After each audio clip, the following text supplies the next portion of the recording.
Hey, everybody. Welcome to another episode. There we go. Got some nice effects, Dana. Very nice. Love that. All right. So, yeah, another Amazon Seller News Live, another Friday here. Appreciate everybody out there joining us. We've got some good news today. Is Etsy tanking, some FBA predictions, some TikTok shop statistics from Simple Modern, and then some top talent tips from Nathan Hirsch. So, a lot of good stuff today. Looking forward to it. How's everything going over on your end so far, Dana? And you said you're a little bit under the weather, but I appreciate you joining us. Yeah, sure. As I was saying, I was going to cancel, but since it's just you and I this time, I decided, you know what, I'll just come on. And so for everyone that's watching, I apologize if I have to mute and go off to the side and cough and stuff like that. But I'll be right as rain in a day or two. Already feeling a lot better, and things are going quite well. Thank you for asking. Other than being a little under the weather, things are going very well. Yeah, we'll pray that you get healed up because you're going to be hosting some stuff over at the Prosper show, and definitely don't want a cold when you're dealing with that. No, I'll be good. I'm majorly on the mend now. I'm just stuffed up now. I feel so much better. So just Good, need good. to, yeah. Yeah, for sure. All right, well, awesome. So it looks like we've got some people streaming in and watching the show. So appreciate you Cool. guys joining us. If you're watching and you have any questions, comments, concerns, whatever, just throw them in the comments and we'll try to bring them into the show and answer them or talk about them, whatever the case may be. So Yep. without further ado, let's go ahead and dive into it here. Let's do it. So Etsy loses 1.4 million sellers as marketplace momentum slows. Etsy's active seller base has dropped from 7 million to 5.6 million, marking its third straight quarter of decline. The platform also saw a dip in buyers and overall sales, signaling broader challenges beyond just seller attrition. While some of this decline may be due to Etsy cleaning up counterfeit sellers, data shows new seller signups have sharply fallen since the pandemic peak. For Amazon sellers, this highlights the key contrast. Amazon and Walmart marketplaces continue to expand, while Etsy appears to be losing momentum in the handmade space. Yep. So, Danon, initial thoughts on that? So, during COVID, we saw a lot of peaks of certain things. Of course, also a lot of statistical dives as well. I I'm wondering, my gut reaction was, well, maybe they're just cleaning up. But then since both customer base and sales revenue has fallen as well, it Mhm. makes me wonder, was this a flash in the pan? And I would think that when buyers go there, well, let's see. I know a lot of people went to go and get handmade masks and stuff like that. So that Okay. would make sense. And maybe we're just seeing COVID related sellers just drop off, and buyers as well. So it could just be that. Yeah, it could be. My gut tells me that it's more to do with Etsy no longer kind of being the um losing its what would it be called? Makes it shine, right? What makes it special when they Mm, opened it up to all of the drop shipping and foreign sellers and stuff like that. that's right. Now, what is the purpose to shop on Etsy versus just making it easy and buying it on Amazon along with all the rest of your stuff? Yeah. So I was just checking. I wonder if, yeah, because I remembered, I think we mentioned this in a different episode where Etsy Mhm. opened it up, just like Amazon did. They opened it up to China to be able to fulfill direct. And that's, you Correct. know, we saw the hit for that. Amazon, of course, made a ton of money, but as soon as they opened it up to these mass-produced products, which I'm not sure exactly when that was, but I know it was fairly recent. I guess it's not too surprising that these people, maybe they're going on to Shopify. Yeah. Yeah, I mean, there's been a relatively big revolt, at least a lot of news about upset sellers and things with the changes that Etsy's been doing. Yeah. And so, I feel like it's an example of a niche marketplace that was doing really well that tried to expand into a general audience and basically is destroying itself because of it. Yeah. This happens so often in business that you capitalize on a market and then you go, oh, well, we've done it here. Why don't we open it up to everyone? Or why don't we you know what? A perfect example of that is service providers. Hey, we do ads. Oh, cool. Let me also do SEO. And, and then I'm not saying everybody has this, but there are definitely a fair number of agencies that said, we're a full service agency and they're great at one thing and garbage or just mediocre at something else. And, you know, that's because they want to capitalize on the revenue of offering Mhm. other things, and but they excuse me, but they're no good at it. So they have no Yeah. business doing that or offering that. And I see no difference here at all. Yeah, yeah, it's tempting to always offer more things and do more, Yeah. especially when people are asking for stuff, like you mentioned with the PPC, and then somebody's asking, well, can you do my graphics? Well, sure, I Yeah. guess we can do the graphics, but you're mediocre at the graphics when you're excellent at the PPC. Yeah. And then you start getting a bad rep or a bad representation of your business based off of maybe some mediocre graphics or whatever the case may be. And so Yeah. that could be same kind of thing here. Etsy was great at the custom products and Mhm. tailoring to that market, and now they're opening it up to be more like Amazon, and they're just mediocre at that at best. Well, I'd say less than mediocre if they've lost what, almost 20%, something like that. Yeah, yeah, and they were growing rapidly since Mhm. this graph I'm showing here goes from 2020, where they were at what, about 2.5 million Yep. there in Yep. 2020. It was just a rapid rise up to about 7 million in the first quarter of 2024, and just a decline since then every quarter. Now, given that we're looking at 4 years here, I would expect there to be some equalization, right? So maybe what we're seeing is, yeah, all these people, they sold one item, at least one item in the last 12 months, and Mhm, they got on there because it was easy and there was a ton of advertising going behind it, and then like, cool, sold that item, and now we're just equalizing. It wouldn't surprise me if we landed somewhere around 5 million, mhm. 5 to 6 million, and it just kind of equalized. But at that point, they still more than doubled their seller base in the course of 5 years. That's a hell of a thing. Yeah, it'll definitely be something to watch. I mean, the negative side of that is that Walmart and Amazon are still rapidly growing their seller bases. True. And to see a shrinking seller base when your competitors are growing is not Yeah. necessarily a good sign. But if Etsy can refocus on its core of handmade, they don't need as many sellers to focus in on that. A marketplace like Etsy doesn't necessarily get better by adding millions of new sellers every year. Yeah, that's true.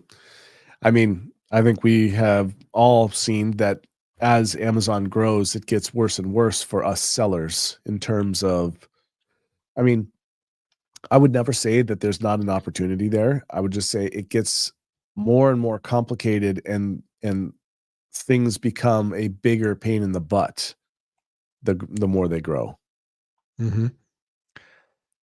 Yeah, yeah, definitely. Everything's going to be harder, and logistics is the big thing, right? Etsy doesn't Yeah, have any kind of logistics like that's Amazon true. has. So their sellers don't get any help delivering products. They got to use UPS, USPS, and fulfill out of their own warehouses, or Yep. use a 3PL or something like that, which I doubt most Etsy sellers are using 3PL unless they're the drop shippers and the bulk manufacturers that have started selling on there. Yeah. Yep. I just recently bought a couple garden flags, for Easter. One has like Lent on it, and another one is for Easter for He is risen. It has on it and stuff like that. And the only reason I bought it on Etsy is because all the sellers on Amazon were from China, and I went to Etsy and there was a bunch of US based sellers that I was able to buy from. But Yeah. otherwise, the most of the products were also on Amazon that I was seeing on Etsy. Yeah. Man, I'll say it again. I was so pissed when Amazon got rid of the checkbox to display only US based businesses.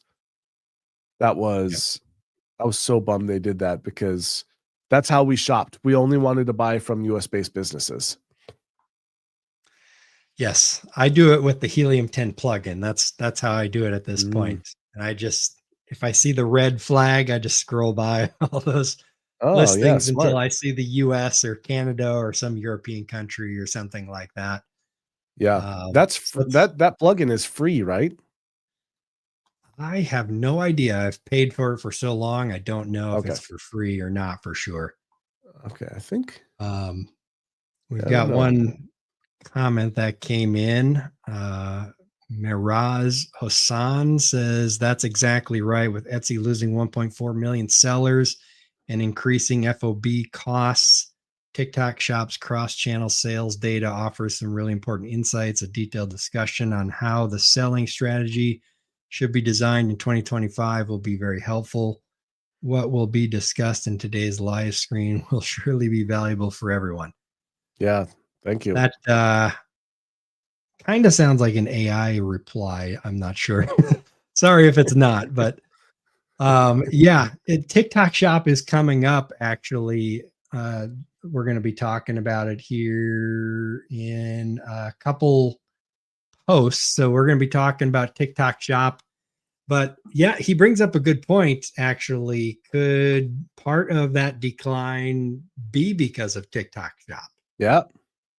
Yeah, I don't see why not. I mean, we're in it today, so we can only speculate, right? In 5 years' time, in 10 years' time, we'll be able to go look back at these live streams, not that they will ever do that and be like, "Oh, we were totally wrong. It was this."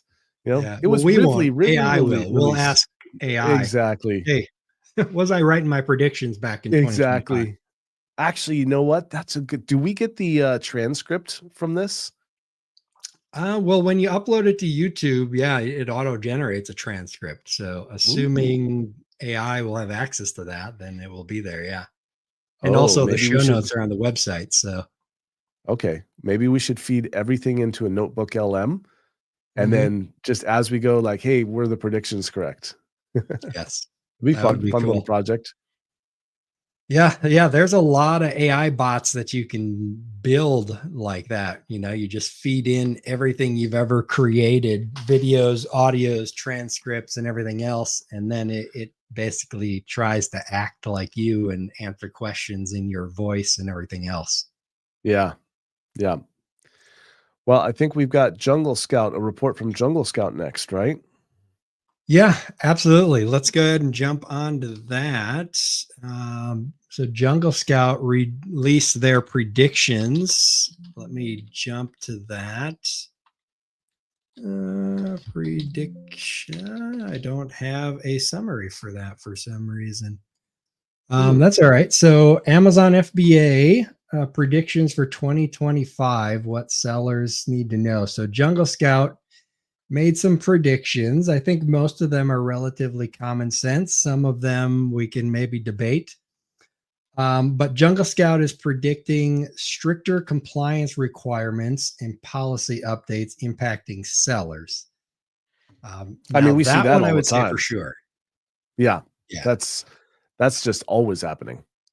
Yeah, I'm dealing with a product right now. It's a slow seller for one of the brands that we sell in it's like a topical category, I guess, Mhm, creams and stuff like that.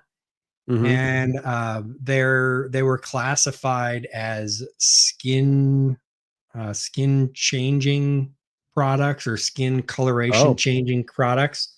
Mm. And we had tried to appeal it. The appeals got declined. So they want us to go through and do all this testing and stuff like that. And the brand is just like, it's not even worth it. Let's just not sell them. They're only selling like, 20 or 30 a month anyways. Mm. And I so mean, mm, yeah, that's a tough one. How much is it gonna cost to get all that done? 10, 15 grand? we didn't get that far in the process because I first requested, what it would take for them to do it. And so they sent this big long list of all the information that they needed. And one of the Mm. things is they have to be registered with the FDA and get paperwork from them for cosmetics under the cosmetics Oh, category. And so that's a whole thing in of itself. And so they didn't even want to go through that whole process of messing with it. They're a yeah. Canadian company, so they still sell it fine in Canada, no problem, but they're just Mm. not going to be able to sell them in the US. That's too bad. I mean, there is a huge market for beauty here, that's for sure. Yeah, for Even sure. even yeah, we did a brand called Aquila once. It was a 3-stage process. Honestly, I don't even remember what it was. Um, but it was like a serum and a lotion and an eye lotion or something like that. And we did a very bad launch of it, and we still sold a fair amount of that. Mhm. And I mean, there's such a big market for it, but it has gotten much more competitive, that's for sure. It's one of the most competitive markets. Yeah, and I've said it before. A lot of people complain about the stricter compliance, which I get. I've complained about it as well. But I the think it's the good. the bright side of that, the good side of that, is that okay, this brand that I work with, they've chosen not to sell those products anymore in the US. They're going to just keep selling their better sellers in the US. And if something comes up, we'll deal with the compliance on those because they sell Mhm. really well. But that's two less products in that market, Right. less competition in that market because of the compliance requirements that they're choosing not to go through. So if you're the one who jumps through all the hoops and gets through the other side, there It's a big moat. potentially could be a bigger pie for you. Absolutely, yeah. I think it's a good thing. Now, could they do a better job of it? Yeah. A better job of enforcing it? You're darn Mhm. right they could. Um, there an example was when brand and product gating was first introduced. I'd been selling a supplement for like 5 years on Amazon, Mhm. and then they did product gating for supplements, and they just said, "Oh, you can't sell this." I'm like, "The hell are you talking about? We've been selling this for 5 years." Like, "Oh, no, no, you're not allowed." Mhm. So, there's yeah, it's they could do such a better job of implementation and management and enforcement. But Yep. I think it's a good thing because if you have these junk companies coming in trying to sell products and there's no barrier to entry there, then well, what do you get? You get a whole bunch of people leaving negative reviews on your product to crash you down and then taking your buy box or putting their product on yours. Like I just saw an Instagram from somebody today. I sent it to you, Todd.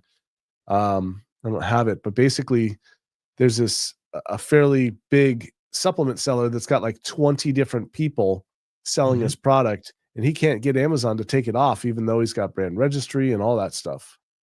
Oh wow. Yeah, that's so annoying. I haven't dealt with 20. I've dealt with one, but Mm, definitely not 20.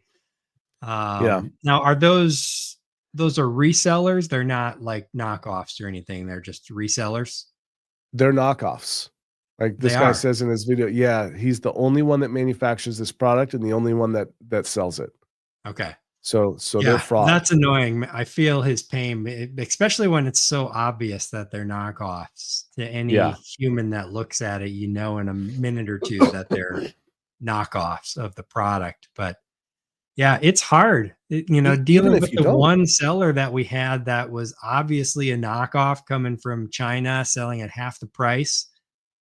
Amazon wouldn't take it down until we got the product Yeah. delivered to us, and that took like a That's month. the other thing. Yeah, exactly. That's the other thing that is total bull. Is that Mhm. you have to buy the product. What if you have 10 people? What if you have 20, 30, 40, 50?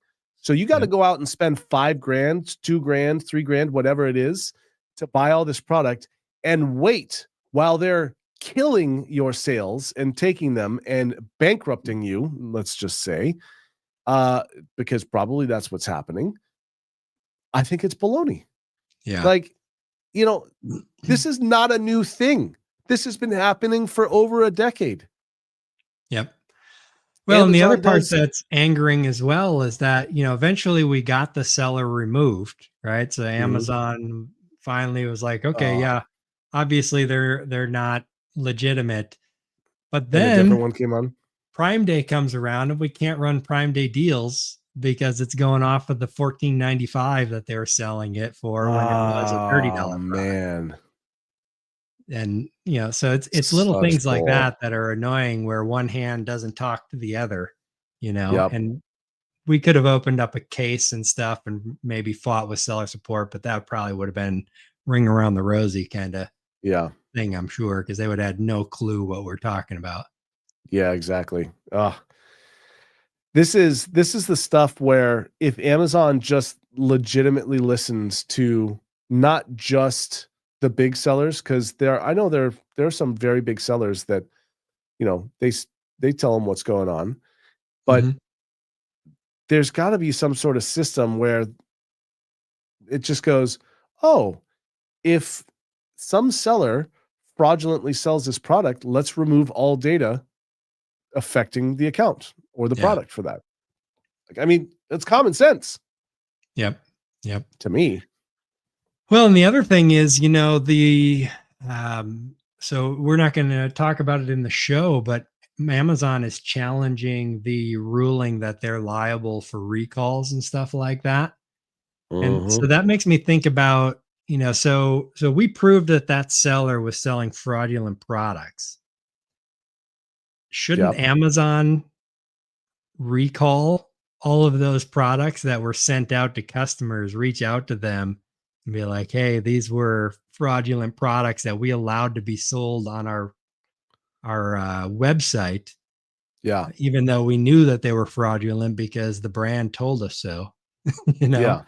I Yeah, mean, I exactly. feel like there's something there in terms of liability for sure, knowingly selling fraudulent products like that.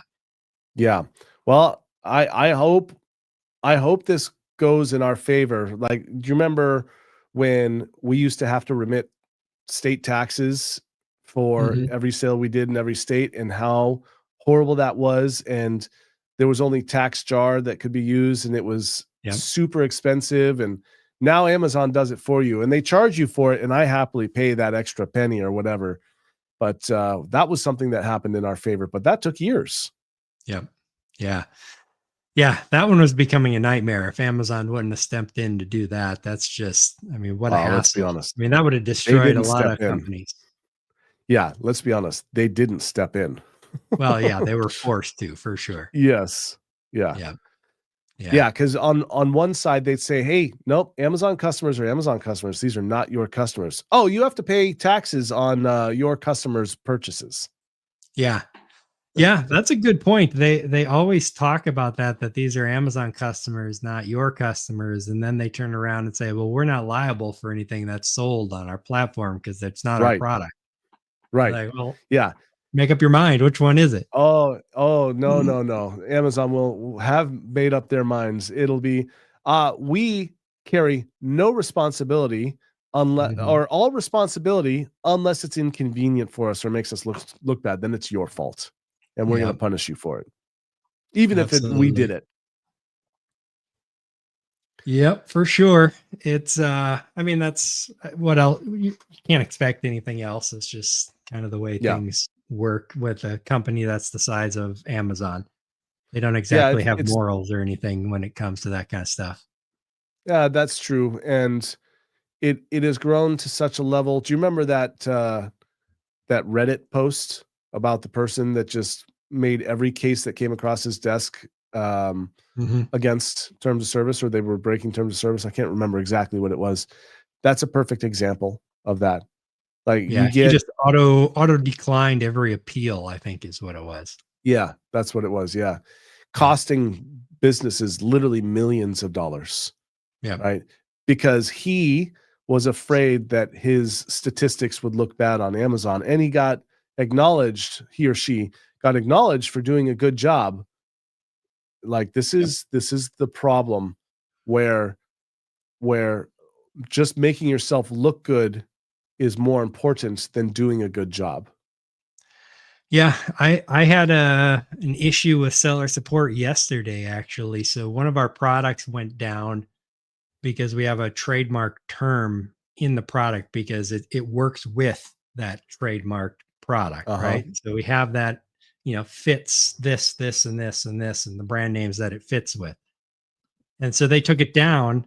And so I opened up a case and said, this works with, it fits with, this is all under terms of service and everything like that. And they replied back with the stupid scripted response of no Yeah. response, right?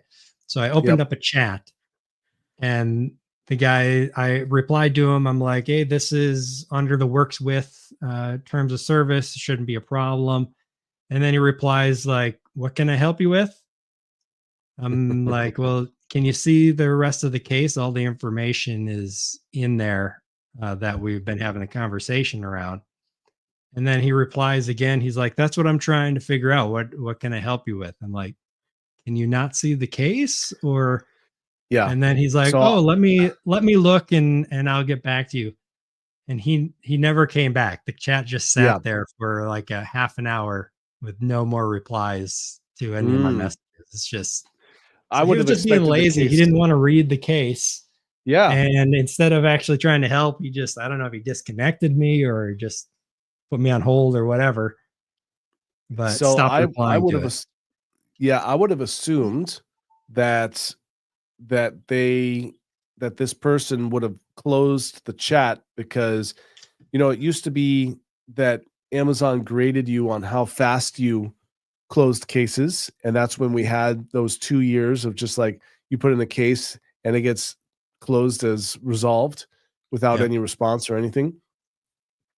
Um, I'll bet you that he's going and just leaving that open to put time on the clock, and then he can say, "Hey, look at how many cases I've resolved Mm-hmm. over this period of time. This one took 30 minutes, but I got it resolved. That one took 35 minutes in the same hour, Yeah. and I got both of them resolved." I'll bet you that's what it is. You should try responding today if you It still got it the could window be. open. I should check the case again because I closed the chat and I went back to the case and I just sent a message by email. And when I went into the case, the chat conversation was not in the log at all. So I don't know if he Interesting. removed it somehow or if it was just not there yet. I'll have to look today and see if it's there. But these kind of things are not rare. They happen every day All if the you deal time. with Yep. support and have lots of Yep. products. So Yep. it's just Yep. very frustrating. It is So extremely frustrating. prediction number two, which this is going way out on a limb. FBA fees are going to go up and changing storage costs. So, yes, fees You are going to know, go up, storage costs are going up. I don't see that happening. Amazon said they weren't going to do it anymore. They're definitely going to stay to their word. Yeah. Well, let's see. We've got how many days are in this month? I don't know. So, we've got like 30, 9 or 10 days before fees go up on April 31. 1st for AWD storage and Yep. receiving and shipping. So, Yep. I yeah. told everyone that went into AWD and uh what's the other one? AGL. Um that they pull you in with these lovely rates, and then they lock you in, and you're committed, and then they slowly raise your rates. Yes. Yeah, you gotta, using AWD makes sense for some products, but Sure. you always gotta be watching the fee increases and stuff because that can change at any moment. Yeah. And what was it that they offered? There was no um they got rid of the inbound cost if you were using AWD, and maybe some other percentage decrease. Was that what it was? Yeah, you don't pay any inbound placement fees and Mhm. you can ship everything to a single location, which is the main Mhm. benefits. But what's Yep. changing is previously they did not charge any receiving fees. They only charged a fee when it left the AWD warehouse and went to FBA. Mm. Now they're splitting that and charging half on receiving, half on shipping out, and they're also increasing the storage rates. There you So go. That's they how they get were that. they were getting Yeah. killed on the front end, I think, because everybody's sending their inventory in there, and they weren't getting any money for all the receiving they were doing into those Yeah. warehouses. And as long as it sat in the warehouses, they never got those receiving or shipping fees, just the really low storage fees, Yep. which they're still relatively low. They're more comparable now to a lot of 3PLs out there, but still on the low side for sure for the storage side of it. A lot cheaper than Yeah. FBA. Yeah. Yeah. Well, it won't be forever. No, definitely not. Nothing is forever, Nope. especially in e-commerce. Yep. So AI automation reshaping Amazon fulfillment. This one I thought was interesting. They're predicting AI driven inventory forecasting and AI powered customer support taking over a lot more. That that could be better. Yes. But I mean, you won't have to wait as long. But how many times have you put data into an AI and then asked it a question based on the data, and it gives you a completely wrong answer? Yeah, definitely. All the time. And so, but if they did a good job of it, and their team goes, "Hey, let's list out all of the most common questions and what is the real legitimate answer based on TOS policy, etc." Okay, cool. And if you can, but the problem is the problem is going to come to when you have to prove something, when you have to Mhm. provide data. And I found out that Amazon was using a version of AI many years ago for forms that you had to fill in for supplements. Okay. And because I had a misspelled word in the form, I kept getting denied. And I spent hours, just hours on the phone. I finally got to somebody in support in England, and I said, "Is this form just being read by a computer?" And he's like, "Yeah, it is." I'm like, Mhm. "Oh my god, that's the problem." So this is one of those situations where if you don't cross your T's and dot your I's, you misspell a word, you got anything wrong at all, you're just going to go back and forth on a denial. Yeah. I see the launch of this being a massive problem, but maybe eventually you get actually better support. Yeah. For AI powered customer support in particular will be great for all of your basic stuff. Like the questions that probably 75% of people ask Amazon support, it'll probably be really good at that. Yeah, It angers me we all the hope. time because I'm the kind of person I've already done all the basic stuff and tried some of the advanced stuff. So by the time I go to support, I'm Yeah, already beyond 95% of the information the chatbot's yeah, going to give me, you yeah, know? And yep. so for me, it's just annoying because then I got to try to figure out what do I need to type to get to real support is basically Mhm. the battle that I end up finding myself in. Mm-hmm. Yep. So the we're already in a situation where almost no company has support anymore. And I think with AI, that's just going to take it to the next level where no one's going to want to offer like real life support. And so Yeah. for a majority of people, that'll probably be fine. But for those of us that do the more advanced stuff, it's just going to drive us crazy.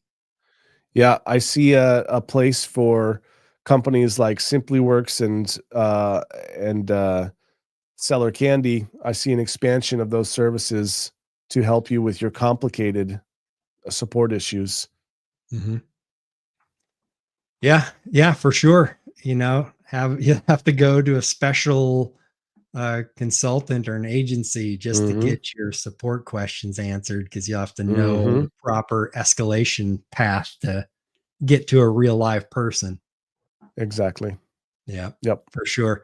Or you just create an AI bot that can battle with the AI customer support bot to get to the real life people. Oh, the But then world that that would we're be going to against create terms of for ourselves. service.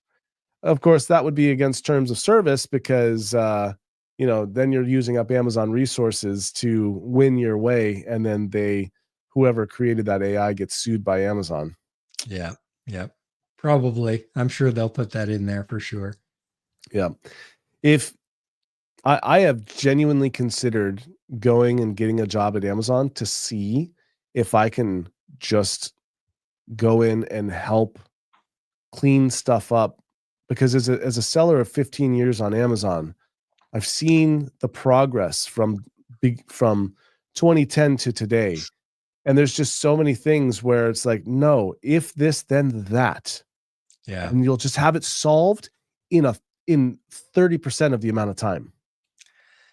Yeah. I feel like in a bureaucracy that Amazon has become, people like you and I would just be driven crazy.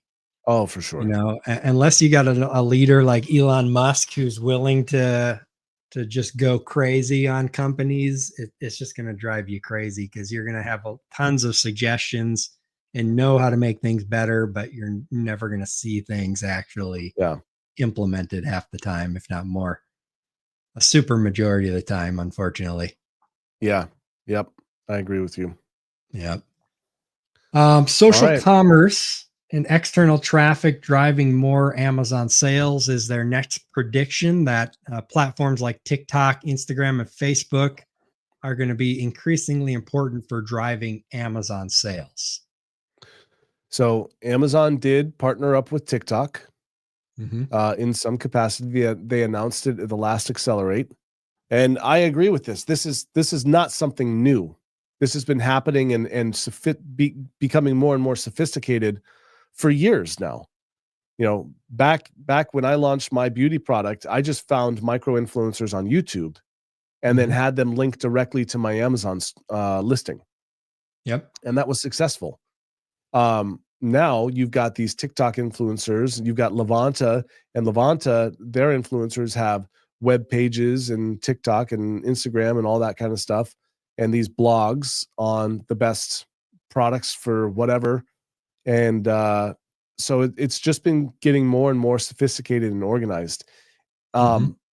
I also, however, on the influencer side of things, I also predict a decrease on that being as effective as people wise up to the fact that this video is bullshit Yeah. because they got paid to do it. So if Yeah. I'm always telling my wife that because she'll see something on Instagram and I'm like, yeah, they're probably getting paid to do it or they're an affiliate. You can't even trust half those people's opinions. Well, yeah, super majority of them, I would yeah, say. They're just pushing whatever product is paying them the most. yeah. A perfect example of that is I was this close to buying a desk from a company called Secret Labs. In fact, they make this chair that I have. So, Okay. Secret Lab.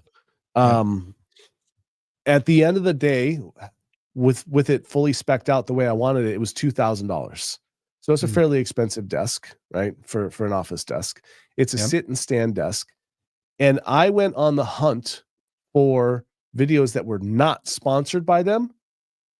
I found like one or two. And it's like, Yep. then I went to competitors, and I found this company called Desk House, spelled Haus, Desk House. They're in America, and they of course buy materials from all over the place, but they're American made, American. No, actually, I believe they manufacture their stuff in Wisconsin or something like that, and they're of a similar price. And they did a side by side comparison, and the desk I was about to buy was crap. But nobody ever raised this desk up and poked it with a finger to see, and it wobble back and forth. And then they Mm. did the same thing to their desk. I'm like, okay, I'm getting a 4-post desk, not a 2-post desk, you know? So it's getting hard to find and legitimate review videos. Yep. And so I think that the buyers are going to get more and more wise up more and more to this being baloney and looking for the legitimate stuff. But there's no question it works today. Yeah. Yeah. Yeah. You used to, it used to be really easy to know who was just trying to sell you something, the used car salesman and, Yeah. the what was it? QTV, Oh, yeah. those online, the TV sales platforms. I forget what the Yeah. name of it is, but it used to be H really obvious. You would know pretty quickly who was trying to sell you something. And then on YouTube and places like that, those are a lot of times more legitimate reviews. But now the just fake reviews and promotions and everything are just everywhere. It's become an entire industry. So you can't really trust any video that you see anymore. Right. Now, one thing that YouTube and a few other places have done to try to circumvent that a little bit is that you have to mark that you were paid or that this is a sponsored video. So there Mhm. is that. Now, if you do legitimate videos and you still got it on sponsor, and all you have to do, all those people have to do is say, look, I was sponsored, I was given this with no strings attached. This is my honest opinion. Mhm. And if I didn't at least like it, then I wouldn't have done a review and told them, no, I'm not going to do it. So that those types of videos, I think most of these people are going to have to, these bigger influencers are going to have to move over towards. Mhm. But yeah, we'll see Yeah. Yeah. There's always going to be a market for it. for sure. But I do think social commerce is going to be huge going forward.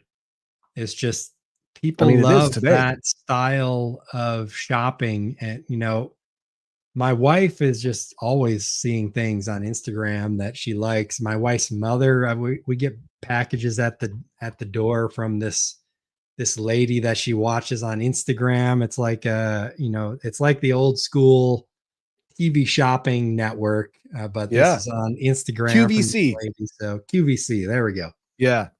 Yeah. Yes. Yeah. And I think that Amazon, I could be wrong, but I believe that they've decided to reinvest into the Amazon influencer in some capacity, Mhm. because that's the new age version, is live streaming these products.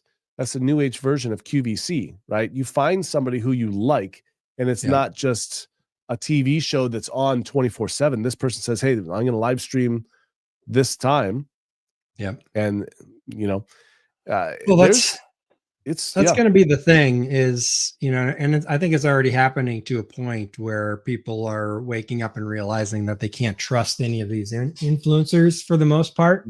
Yeah, yeah, it's kind of like if you go way back when TV first came out, and if you saw it on TV, yeah, it yeah. must be true. It must be a really good product. They say so on That's the yeah, advertising. as seen on And TV, man. yeah, now everybody knows that everything you see on TV is a bunch of bull. And so I think there's been a period with social media where people see all these influencers and they're like, oh, this must be really good. And now people are going to start wising up to that. And so that's going to get harder and harder. And trusted influencers, like you said, are going to be worth a lot more than just your random Absolutely. influencer. Yeah, absolutely. Yep, And they're going to definitely. be one of the ones making all the money. Yep. Deservedly so. This next one, AI optimized advertising becoming more prevalent on Amazon. I think this one is a little bit of a controversial topic. Some people say AI driven advertising is horrible, that you It should do has it been manually, historically. and other people swear by it. So, what do you think, Dana? Have you played with both of them at all, or with AI advertising, I should say? So I haven't personally done it, but one of my partners, August, who does our PPC cleanups, and we don't actually run PPC for people. We just go in and fix stuff and then turn it back over with a little bit of training. But he said he's used most of them.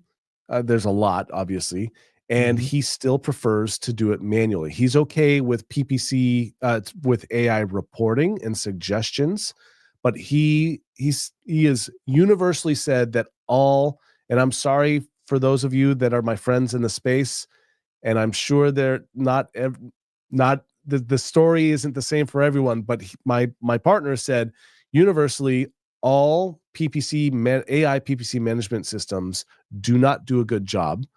because, well, I don't know why, but so for anything that he does, and he manages just a few accounts, himself and a couple of our buddies, he does it manually, and we use Ad Labs for our tracking, and because there's some really good bulk operations in there, but yeah, let's see. And they Hmm. actually just released something the other day. Ad Um, Labs, you said mhm. that one there. Yeah, yeah. And not that I'm trying to plug this, but I think if you use the code Danon, you get like an extended trial or something like that. Okay, I think. Let me. very good. I met these guys. Yeah, I met these guys at Accelerate, and I got on the phone when I was sitting down with them. Got on the phone with August. I was like, "Hey, dude, what's your questions?" And I just asked him, answered, and we sat down for probably half an hour while August asked him a bunch of questions. Like, yeah, cool, I'll try it. And so he's converted all of his management over to them, which for me, he's been running ads since ads dropped, since ads was released on 3P. So Mhm. he really, really knows his stuff. And he's a profit kind of guy. He's not a launch or anything like that. He optimizes for profit. And Yep. so this is what he said is the best. Okay, very good. Yeah. Yeah, I'm torn on the AI advertising. I think it could definitely be beneficial for some things, but you're going to want to be manually verifying for sure. The Yeah. AI giving you recommendations and telling you what it thinks it should do would be good, but having someone who knows PPC and knows the product is even more important, I think, and knowing the industry and the category really well is going to be Yeah. better than AI, at least right now. Yeah. And then also you have outside influencing scenarios, right? Mhm. Let's take COVID. All right, cool. Now everybody makes face masks, but if you were trying to stay in an ACOS of 20%, uh, and on that product in 2020, well, guess what? You'd get zero sales and you'd stay at that ACOS. Mhm. Yep. So there's just I'd be surprised if there was ever a day where you could just fully trust AI without human verification, Yeah. because AI is trained on the opinions of whoever wrote whatever the hell they wrote on the internet. Doesn't make Yep. it right. Yeah. And as we all know, like you said, AI gets it wrong all the time. All the time. The Yeah. one that I always like to bring up, as I have, is I asked it to give me the highest peak in all 50 states. And I think the first time Yeah. it gave me like 48 states. And then I said, you're missing 2, and it gave me 54 states. It's like, okay. Definitely Awesome. not going to Yeah. trust you going forward after that one. Yeah. And another thing is like Dolly, for instance. That's the one that you use to create images. If you this is another a visual example of how the AI is trained and what it's capable of doing. If you tell it to create an image of a watch at 12 o'clock, you'll get 10:10. 1010 in Dolly. Mhm. Mhm. All right. I wonder how And Grok does on that. let's see. Share your screen on that. Let's Create see. an image of a watch, you said, Yeah. at 12 o'clock. Yeah, just 12 o'clock, 12:15, whatever. It doesn't matter. All right. Let me bring it over and we'll do it live here. Let's All see right, what let's kind of do it. image it gets. Create an image of a clock at 12 Wristwatch. watch, Let's go with a wristwatch.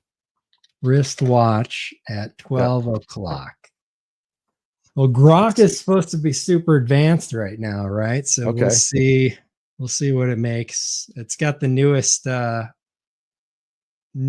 data set out there from all of them. So we'll see what it does. Yep. So we've So got an 8 o'clock, clock. a 1 Yeah. o'clock. Oh no, a 8 o'clock, 12:20, 12:20, 12:05, and a 10 o'clock. 1:55, and 1:50. Yeah. I'll tell you that None of them were able to get it. Wow. yeah, so that I tell you, that is a lot better than what Dolly can do. Actually, let me just Is that I'll use the same prompt. It was what was your prompt? Create an image of a of a wristwatch wristwatch. at 12 o'clock? But still, something so simple, and it can't do that, but yet you're going to trust it with thousands or tens of thousands of dollars a month to run your ads for you. Yeah, so this again just points to the fact that an AI is only as good as its training, right? Mhm. Okay, so I used the exact same prompt and I essentially got 2 wristwatch here. Let me share my screen now. Yeah, I like on the one image here, it put 2 watches on one Yeah, person's on the arm, one and wrist. both of them are at different times. One of them has four clock counters on there, 4 hands. Yeah. Are you seeing my screen now? No, I do not see your screen. All right. Oh, I see. I need to There we go. You should see it now. Yep, I got it. Cool. Add to stage. It's not letting me do that. Let's remove mine. Add yours. There we go. Okay. Yeah, so there you go. Yeah. And the It made a very reason why slick looking watch, but neither of them are at 12 o'clock. So right. And here's the reason why. If you go to virtually any advertisement for a wristwatch, 10:10 is the most attractive looking time on a wristwatch. okay. And so 10, all of 10. the yep. So all of the images available, not all of them, but a significant number of the images available on which Dolly is trained, those say 10:10. Yeah. Yeah, that makes sense. Yeah.